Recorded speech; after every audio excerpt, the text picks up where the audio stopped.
नमस्कार दोस्तों, जैसा कि आप स्क्रीन पर देख सकते हैं, बैंक ऑफ इंडिया के अंदर अप्रेंटिस के लिए वैकेंसी आ चुकी है। इसके एप्लीकेशन फॉर्म 25 दिसंबर 2025 से शुरू हो चुके हैं और एप्लीकेशन की लास्ट डेट 10 जनवरी 2026 है। टोटल वैकेंसी 400 है, जो कई सारी कैटेगरीज में डिवाइड होने के साथ कई सारे स्टेट और जोन में भी डिवाइड हैं, जिसे आप स्क्रीन पर देख सकते हैं। आइए दोस्तों, आज डिटेल में जानते हैं कि इसके लिए क्वालिफिकेशन क्या मांगी गई है, आपकी एज क्या होनी चाहिए, एग्जाम पैटर्न कैसा होता है, इसका सिलेक्शन प्रोसेस क्या है और अगर आपका फाइनल सिलेक्शन हो जाता है तो फिर आपकी सैलरी क्या होगी। दोस्तों, अगर क्वालिफिकेशन की बात करूं तो आपकी किसी भी सब्जेक्ट से और किसी भी मान्यता प्राप्त कॉलेज या यूनिवर्सिटी से केवल ग्रेजुएशन कंप्लीट होनी चाहिए और आपने अपनी ग्रेजुएशन 1 अप्रैल 2021 से लेकर 1 दिसंबर 2025 के बीच पास की हो तो फिर आप बैंक ऑफ इंडिया में अप्रेंटिस के लिए एलिजिबल हैं। आइए दोस्तों, अब बात करते हैं कि इसमें आपकी एज क्या मांगी गई है। दोस्तों, यहाँ पर आपकी एज 1 दिसंबर 2025 को 20 से 28 साल के बीच होनी चाहिए। अगर इसे डिटेल में बताऊं तो आपकी डेट ऑफ बर्थ 2 दिसंबर 1997 से लेकर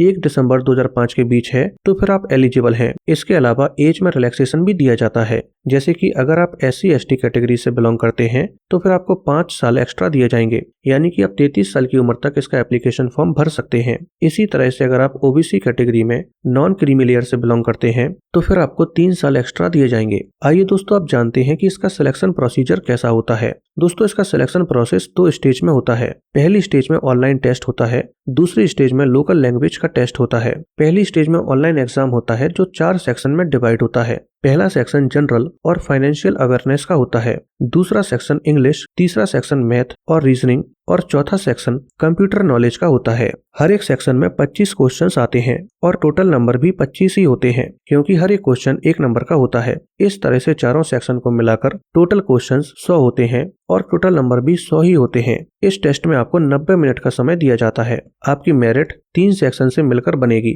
financial awareness, quantitative and reasoning aptitude और कंप्यूटर नॉलेज। दूसरा सेक्शन यानी कि इंग्लिश केवल क्वालिफाइंग नेचर का होगा, इसके मार्क्स आपके मेरिट में नहीं जोड़े जाएंगे। अब minimum qualifying marks English language के लिए क्या होंगे ये बैंक डिसाइड करेगा। दूसरी स्टेज पर लोकल लैंग्वेज टेस्ट होता है। इस टेस्ट पर आपने जिस भी स्टेट में अप्लाई किया है उस स्टेट की जो भी लोकल लैंग्वेज होगी आपको वो लैंग्वेज पढ़ते, लिखते और बोलते आना चाहिए। इसके अलावा अगर आप लोकल लैंग्वेज टेस्ट नहीं देना चाहते हैं तो सेकंड स्टेज पर आपको अपने 10th या फिर 12th के डॉक्यूमेंट सबमिट करने होंगे, जिससे ये साबित हो कि आपने 10th या 12th क्लास में उस स्टेट की लोकल भाषा को पढ़ा है। तो फिर आपका लोकल लैंग्वेज टेस्ट नहीं होगा और आपको क्वालिफाई मान लिया जाएगा। आइए दोस्तों, अब बात करते हैं कि इसमें आपकी टोटल सैलरी क्या होगी। दोस्तों, अगर आपका फाइनल सिलेक्शन होता है तो आपकी पर मंथ सैलरी या मैं कहूँ आपकी पर मंथ स्टाइपेंड 13,000 रुपए होगी। इसके अलावा ये अप्रेंटिस केवल और केवल 1 साल के लिए होगी। दोस्तों, अगर आपको ये वीडियो पसंद आई हो तो वीडियो को लाइक करके चैनल को सब्सक्राइब कर लीजिए।